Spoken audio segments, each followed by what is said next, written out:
The dust of the high plains clung to Sarah's threadbare skirt, each gust of wind a cruel whisper against her spirit.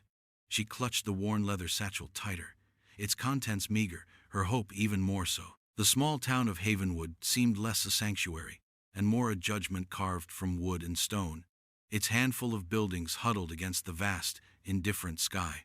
Her gaze, weary and downcast, lifted just enough to see the curious, then disapproving glances from the few townsfolk lingering on the boardwalk. They saw the dirt, the desperation, and perhaps, most damningly, the silver cross necklace resting against her collarbone, its surface dull from neglect, but still undeniably there. It was a beacon for their suspicion, a silent accusation in the harsh afternoon light. She felt their eyes like stones, heavy and cold. Every step was a battle against the unseen weight pressing down on her, the burden of a past she could not outrun, a shame that clung tighter than the dust. She was a stranger, an outsider, and in Havenwood, that was a brand in itself. Her father, a man of rough hands and even rougher temper, had sold her off years ago, little more than chattel, to a traveling merchant for $60, a transaction that echoed in her memory like a broken bell. She hadn't looked back, but the memory walked with her, a silent companion.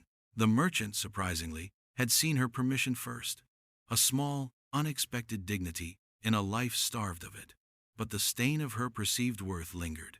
The thought of finding work, even a meager meal in this place, felt like shouting into a canyon. This was a crossroads, a moment of profound helplessness, where the choice was not one of preference, but of survival. The wind picked up, whipping strands of hair across her face, mirroring the internal turmoil that twisted in her gut. She swallowed, a dry, painful effort. Her throat felt raw from the unvoiced pleas, the unwept tears. She didn't know how much more she could endure.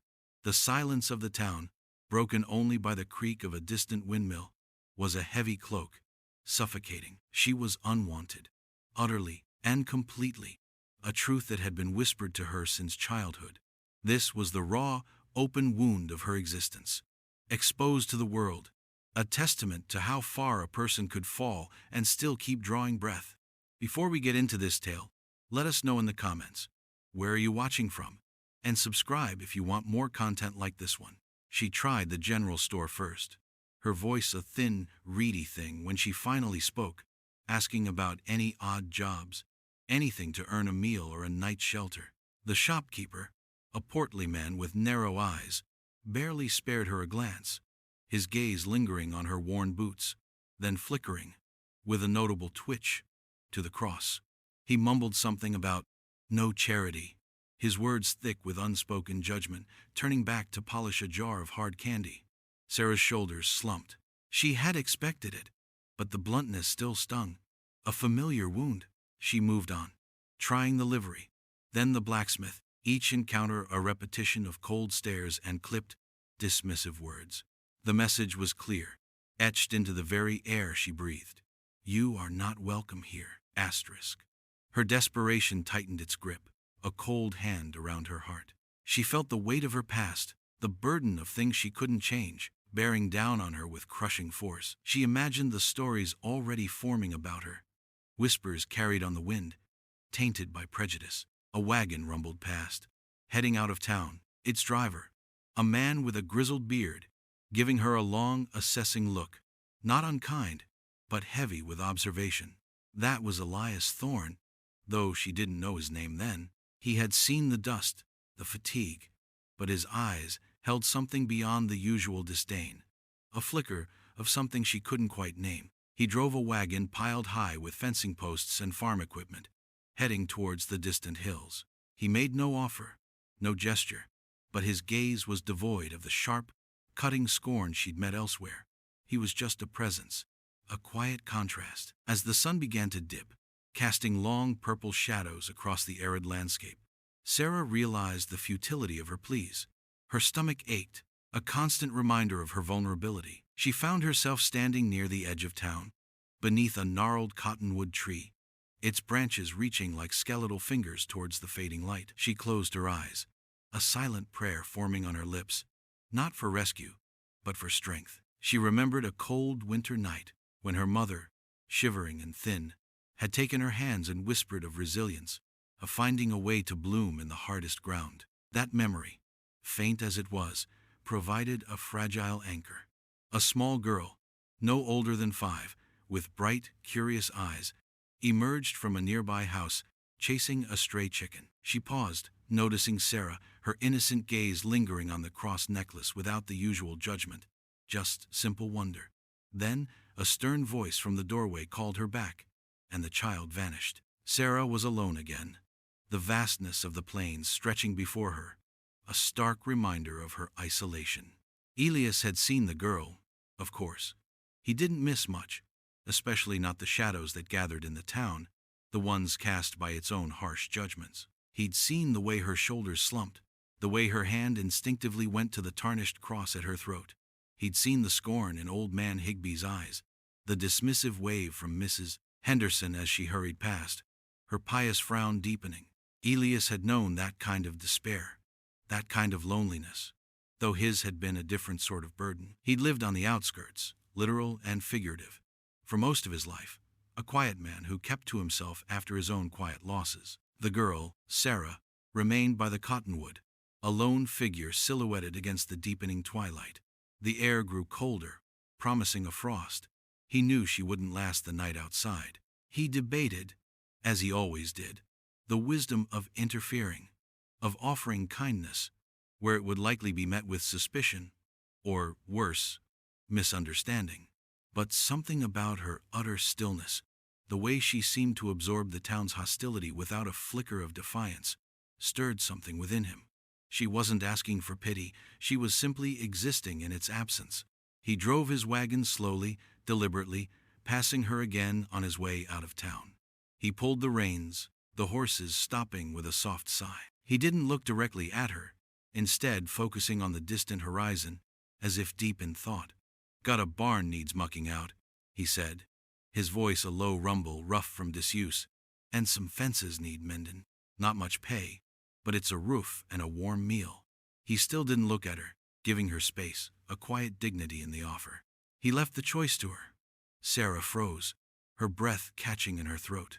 The offer was so unexpected, so starkly different from the icy reception she'd endured all day, that she almost didn't believe it. She looked at the back of his broad, unmoving shoulders, at the sturdy, honest set of his jaw.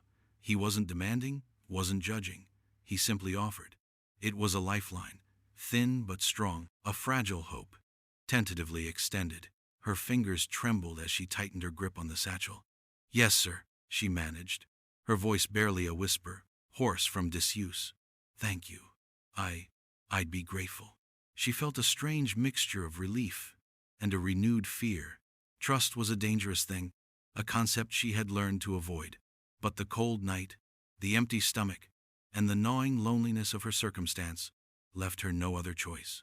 She climbed into the back of the wagon, settling herself amidst the tools, the smell of fresh-cut lumber and damp earth, a surprisingly comforting scent. He drove on, the silence between them companionable rather than oppressive, the last vestiges of twilight fading into a star-strewn black. She watched the stars emerge, one by one, feeling the subtle vibrations of the wagon. Her thoughts drifted back to a dark attic, cold and forgotten, where she had spent many nights alone, her only comfort, a small wooden doll. Unwanted, the word echoed in her mind, a familiar refrain. But tonight, for the first time in a very long time, someone had offered a hand, not a condemnation. It was a small beginning, a fragile seed of something new. The ranch was not grand, but it was substantial. A collection of sturdy, weathered buildings nestled in a wide valley. The scent of pine and rich earth hung in the crisp night air. Elias led her to a small, clean room attached to the main barn. Simple but warm, with a cot and a lantern. "Water's in the bucket. Food'll be ready when you're settled," he said. His words direct and without fuss. He didn't linger, leaving her to her own space. A gesture of respect that felt alien but deeply welcome. Sarah stared at the cot. A real bed, a roof that didn't leak, a moment of privacy. It was more than she'd had in months. She washed the road dust from her face and hands, feeling a tiny tremor of something akin to safety. The warm food he prepared, a hearty stew with fresh baked bread, was simple but delicious. She ate slowly, savoring each mouthful, the nourishment seeping into her bones. Elias sat across from her at the rough-hewn table in the main cabin, his presence quiet, his gaze thoughtful but not intrusive. He watched her eat, but didn't question her, didn't pry. It was a silence that held no judgment, only a deep sense of observation. She noticed the slight tremor in his hand as he poured himself coffee, the faint lines around his eyes that spoke of weariness, perhaps of burdens of his own. The small girl Sarah had seen in town, Lily, sat beside Elias, her bright eyes wide with curiosity, taking in Sarah with an innocent, unblinking stare. Lily was small for her age, her hair the color of spun gold, her expression a mix of shyness and boldness. She wasn't outright friendly, but she wasn't hostile either. Sarah felt a strange pull towards her, a recognition of vulnerability. Lily represented a fragility Sarah understood all too well. "This is Lily," Elias said simply, his voice softer when he spoke to the child. "My niece. Her parents, they're gone." The words hung in the air, a quiet tragedy, explaining Lily's presence here, and perhaps a piece of Elias's own quiet sorrow. Sarah nodded, a pang of empathy for the child. For the rancher, she had known abandonment too, a cold, sharp blade that cut deeper than any physical pain. She knew the scars that such a loss could leave. She felt a connection, faint but real, to this quiet man and this small, silent child. The feeling was tentative, fragile, like a new shoot pushing through hard ground. This was not the kind of connection she had ever known, built on need and desperation. This was something different, something unspoken, a quiet acceptance. She felt, for the first time in a long while, a fragile sense of belonging. The warm cabin, the crackling fire, the soft sounds of a child's breathing. It was a world away from the cold stares of Havenwood, from the endless, lonely road. Days turned into weeks, falling into a rhythm of quiet work and growing familiarity. Sarah learned to muck out the barn with efficiency, to mend fences with a steady hand, her calluses deepening, her movements becoming more confident. She spent hours outside, the vastness of the land slowly working its way into her, calming the restless churn inside. Elias, true to his nature, remained a man of few words, but his actions spoke volumes. He left her small bundles of dried herbs for her remedies. He ensured her room was warm, and he never once questioned her past, never mentioned the cross necklace. This lack of judgment was a profound kindness, a healing balm to her bruised spirit. Sarah, in turn, began to observe him more closely. She saw the way he spoke to his horses, with a gentle patience she'd rarely witnessed in men. She saw the quiet protectiveness with which he regarded Lily, how he'd sit with her in the evenings, reading from a worn storybook, his rough fingers carefully turning the pages. He had scars, too, not just on his hands, but in the lines etched around his eyes, in the occasional far-off look that spoke of a deep-seated grief. She wondered about his losses, about the silent burdens he carried, recognizing a kindred spirit in the quiet solitude they both seemed to inhabit. One evening, after a long day of mending fences under a vast, cloudless sky, Sarah found herself sitting beside Elias on the porch. The air was cool, scented with pine and distant sage. Lily was asleep inside. "The town, they don't take kindly to strangers," she ventured, her voice low. Elias grunted, a non-committal sound. "They don't take kindly to much that ain't their own," he replied, his gaze on the setting sun. "Some folks they're quick to judge, quick to believe the worst."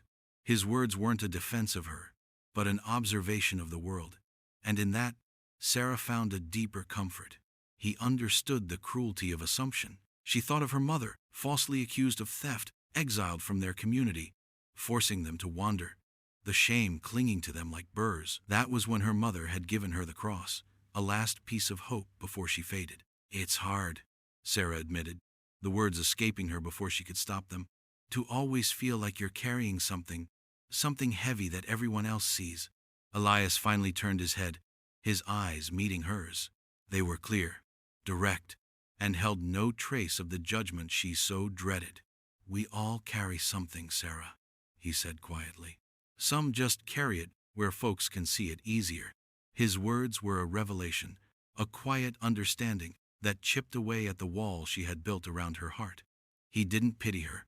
He simply saw her, and in that seeing, she felt a profound sense of shared humanity. It was a small moment, a quiet turning point, but in it, Sarah felt the first true stirring of trust, a dangerous and beautiful thing. The fragile sense of belonging she had found at the ranch, a haven from the harsh judgments of Havenwood, began to test the deep-seated fears within Sarah. She started to share small pieces of her past, not in a torrent of words, but in quiet, almost accidental revelations. One day, while mending a tear in Lily's doll, she murmured, "My own doll.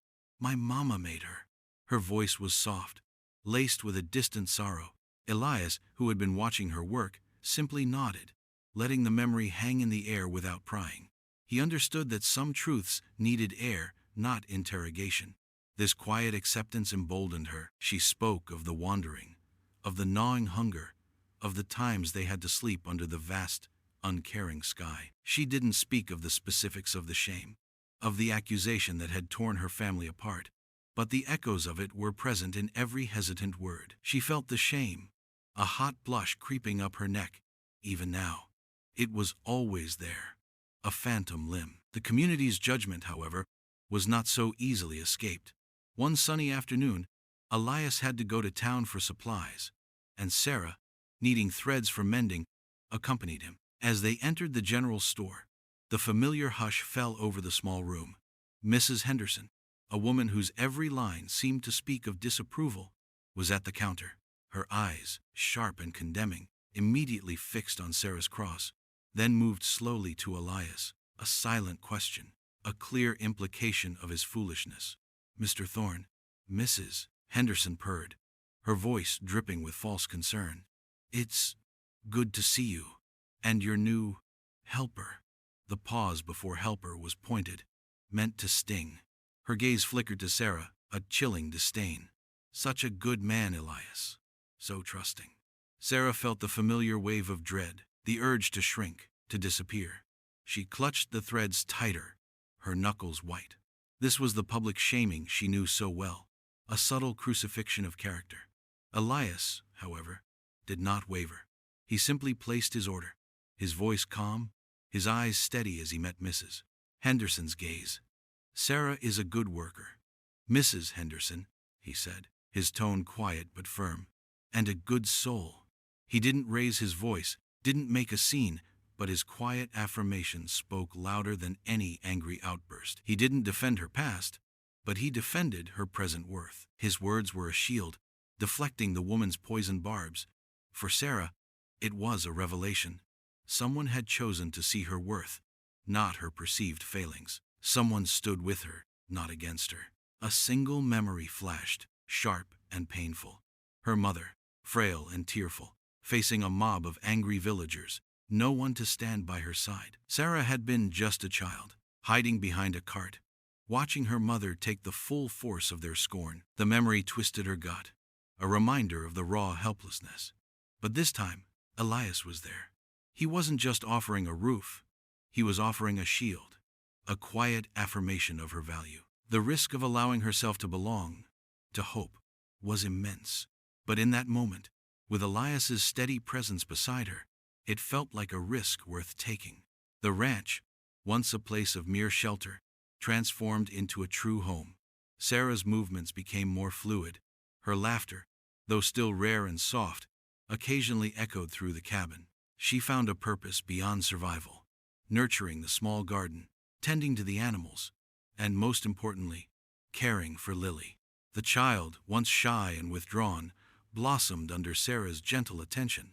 Lily's small hands now reached for Sarah's, her quiet murmurs often turning into playful chatter. They would sit by the creek, Sarah teaching Lily the names of wildflowers, or telling quiet stories that smoothed the child's lingering fear of abandonment. Lily's early experiences mirrored Sarah's own, a world that felt precarious, a deep-seated fear of being left alone. Sarah recognized the tremor in Lily's voice when she spoke of her absent parents, the way she would cling, then pull back, testing the boundaries of affection. It was a familiar pattern, one she had lived herself. And in comforting Lily, Sarah found a measure of healing for her own wounded spirit. She was no longer just enduring, she was nurturing, and in turn, being nurtured. This sense of found belonging, however, was not without its shadows. The cold fingers of winter began to creep across the land, a harsh storm brewing on the horizon, mirroring the growing external threat to their fragile peace. Mr. Thorne, the banker from Havenwood, a man with a shrewd eye for opportunity and a cold disregard for people, had been circling Elias's land for months. He had acquired the mortgages of several struggling ranchers, systematically buying them out, consolidating power. Now, Elias's property was next, a tempting prize. The old man's ranch was prosperous, well-watered, and Mr. Thorne wanted it, perhaps to divide and sell, perhaps to graze his own growing herds. The whispers from town had grown louder, carried on the chill winds. Mrs. Henderson, with her pious pronouncements, had been making rounds, suggesting Elias's association with Sarah was a sign of his growing folly, an excuse for Mr. Thorne's greedy machinations. She spoke of questionable influences and moral decay, words designed to isolate and undermine. The fear of public shaming, of being the catalyst for Elias's downfall, began to gnaw at Sarah. She was the vulnerable point, the easy target. She felt the burden of her past return, threatening to unravel the fragile peace she had found. One evening, after a particularly chilling rumor reached them via a passing peddler, whispers of Mr. Thorne's lawyer preparing papers, Sarah found Elias staring out at the snow-laden fields, his shoulders hunched. "He wants the land, Elias," she said, her voice quiet but firm. "And he'll use anything to get it. Even me." Elias turned, his face grim. "He'll use anything, Sarah, whether you're here or not. Don't you carry that burden." But she did. She felt the familiar pang of being unwanted, of being a liability, a weakness to be exploited. The storm outside began to rage, winds howling, snow falling in thick, relentless sheets. It was a raw, primal threat, isolating them, testing the very foundations of their newfound home. The blizzard raged, a physical manifestation of the threats gathering around them. Snow piled high against the windows, drifts burying the fences Sarah had so carefully mended. Elias moved through the house with a quiet gravity, tending to the fireplace, ensuring the animals were safe. But a deeper storm brewed. Mr. Thorne had sent a rider just before the snow hit, delivering a notice. Elias was behind on a certain property tax, a minor oversight that Thorne had magnified into a legal leverage, threatening foreclosure. It was a predatory move, designed to exploit the very isolation the storm now imposed. The subtext was clear: give up your land, or face ruin. Asterisk. The town, led by Mrs. Henderson and emboldened by Mr. Thorne's machinations, was also stirring. They saw Sarah as the corrupting influence, the reason for Elias's troubles. Their judgment was a constant low hum, reaching them even through the thick walls of the ranch house. Sarah felt the loyalty, a fierce, protective instinct, surge within her. This was her home now, this was her family. She had found belonging, and now she felt the urgent need to defend it. She saw the worry etched on Elias's face, the slight tremor in his hands when he handled the legal papers. He was a man accustomed to hard work, not legal battles, and the idea of losing the land, his inheritance, was a crushing weight. He wasn't afraid of the storm, but of the calculated cruelty of men like Thorne. "I could go," Sarah said one evening, her voice barely a whisper, as they sat by the fire, Lily sleeping soundly in the next room. "If I wasn't here, maybe they'd leave you alone." She meant it. The thought of being unwanted, of being cast out, was a familiar ache, but the thought of ruining Elias, of seeing him lose everything because of her, was unbearable. It was the deepest moral tension she had faced. To protect him, she would sacrifice her own fragile peace, her own tenuous belonging. Elias looked at her, his gaze steady, devoid of anger or accusation. "That's not a choice I'd make," he said, his voice quiet but firm. "And it's not a burden you should carry." His refusal to let her leave, to let her bear this burden alone, solidified her resolve. His loyalty was unwavering, a bedrock in the swirling chaos. "They're not after me because of you, Sarah," he continued. "They're after the land. You're just a convenient excuse." He saw her for who she was, not as a mark of shame, but as a person, a part of his life, a part of the home they were building. He chose her, fully, completely, even if it meant a greater fight. The next morning, despite the lingering snow, a figure appeared on their property. The local sheriff, a stern man named Jedediah, accompanied by Mrs. Henderson and Mr. Thorne's foreman. It was a blatant display of intimidation, a quiet mob, designed to force Elias's hand. The stakes had risen. Elias stepped out onto the porch, his face set, Sarah standing resolutely behind him, Lily peeking from the doorway, her small face pale with fear. They were making a stand, together. The air was thick with unspoken threats, the tension palpable, a coiled spring ready to snap. The bitter wind bit at Sarah's face as Elias stepped onto the porch, his presence a quiet fortress against the trio approaching. Sheriff Jedediah looked uncomfortable, his gaze shifting from Elias to the bundled forms of Mrs. Henderson and Mr. Thorne's foreman. "Elias," Jedediah began, his voice gravelly, "Thorne's got legal papers. Says you owe him a sum. And, well, there's been talk." His eyes darted to Sarah, then, inevitably, to the cross necklace visible beneath her shawl. Mrs. Henderson's lips were a thin, disapproving line. "It's for your own good, Elias," she chirped, her voice falsely sweet. "This woman, she's a blight, bringing sin and ruin to your good name. We can't have such a presence in Havenwood, can we, Sheriff?" Sarah felt the familiar wave of shame, hot and stinging, rising up her neck. This was it. The public shaming, the final condemnation. She could feel Lily's small hand, clutching her skirt, trembling. The innocent child in danger. It solidified her resolve. She would not let them ruin Elias, not for her, not again. She remembered the day her mother had been driven from their home, the villagers' accusations like stones. She was just a child, hiding, helpless. This time, she would not be helpless. Elias remained silent, his gaze steady on Mrs. Henderson. He let her words hang in the cold air, letting them expose her own cruelty. Then, he spoke, his voice low, firm, cutting through the wind. "My name, Mrs. Henderson, is mine to keep, and my judgment, mine to make. Sarah has brought nothing but goodness to this home." He looked at Jedediah. "If Thorne has papers, let him bring them to court. This is harassment." He then turned to Sarah, his eyes holding hers, a silent question. And for the first time, Sarah found her voice, not trembling, not afraid, but clear and resolute. "My cross," she said, her voice carrying across the quiet snow, addressing Mrs. Henderson directly, "was my mother's. She gave it to me right before she passed, to remind me of hope, even when the world is cruel." She touched the tarnished silver. "It isn't a mark of shame, Mrs. Henderson. It's a mark of what I've survived. And I survived because of kindness, not condemnation." She wasn't defending herself. She was standing for truth, for the sanctity of her mother's memory, and for the quiet strength Elias had given her. It wasn't an exclamation, not a shout, but a quiet, powerful statement. The words hung in the frigid air, silencing Mrs. Henderson, whose face paled. The sheriff looked uncomfortable. "Mr.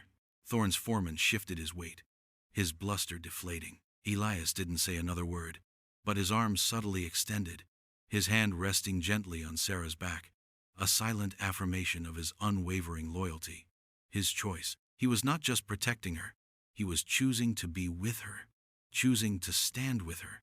The resolution wasn't a triumph over evil, but a quiet, powerful declaration of their bond, of their resilience. The confrontation ended not with a grand victory, but with a quiet retreat. The trio, defeated by the unexpected show of unity and quiet dignity, turned and trudged back through the snow. The threat lingered, but in that moment, under the vast, silent sky, they had faced it together, and they had not broken. The immediate threat of Sheriff Jedediah and Mrs. Henderson's moral crusade receded with the melting snows, but the air in Havenwood still held a chill. Mr. Thorne, thwarted in his attempt to leverage Elias's land through Sarah's perceived infamy, pursued the tax issue through proper channels, a slow, tedious process that Elias handled with quiet determination. The ranch was still theirs, their home a bastion against the town's lingering prejudices. Sarah, however, found a profound peace in the aftermath. The shame she had carried for so long, a heavy cloak woven from false accusations and abandonment, had begun to lift. Elias's steadfast loyalty, his simple, unwavering belief in her worth, had been the balm. She was no longer just surviving, she was healing. She looked at her scars, not as blemishes, but as a testament to her endurance, her resilience. She was not broken. She was whole, made stronger by the hardships she had faced. The cross necklace, once a symbol of her burden, was now a quiet emblem of her journey, a reminder of her mother's hope and her own hard-won strength. Lily, too, blossomed. Her laughter was more frequent, her fear of being left alone slowly fading under Sarah's consistent presence and Elias's quiet love. Sarah often found herself watching Lily play, her heart swelling with a tenderness she had never thought she'd feel. In nurturing Lily, she had nurtured the abandoned child within herself, finally giving that child the validation and security it had always craved. The ranch became a place of quiet wins. It wasn't about grand triumphs or heroic acts, but about small, everyday choices.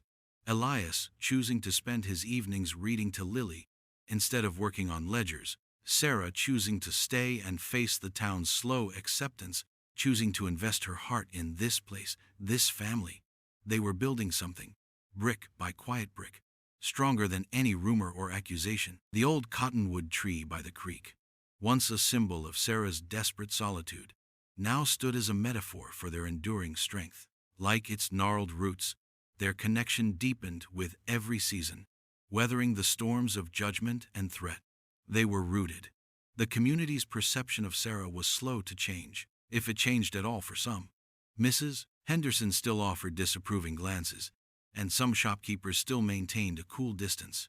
But Sarah no longer sought their approval. Their judgment held no power over her. She knew her worth, defined not by the town's narrow view, but by the quiet rancher who had seen beyond her past, by the small child who had learned to trust her touch, and by her own steadfast heart. The peace they found was not absolute, not without the lingering shadows of past pain, but it was real, an earned tranquility, a quiet, abiding peace that settled deep in her soul. Time moved with the steady rhythm of the seasons at the ranch. Spring brought the promise of new life, fields of green stretching towards the horizon, and summer offered long, golden days of hard work and quiet contentment.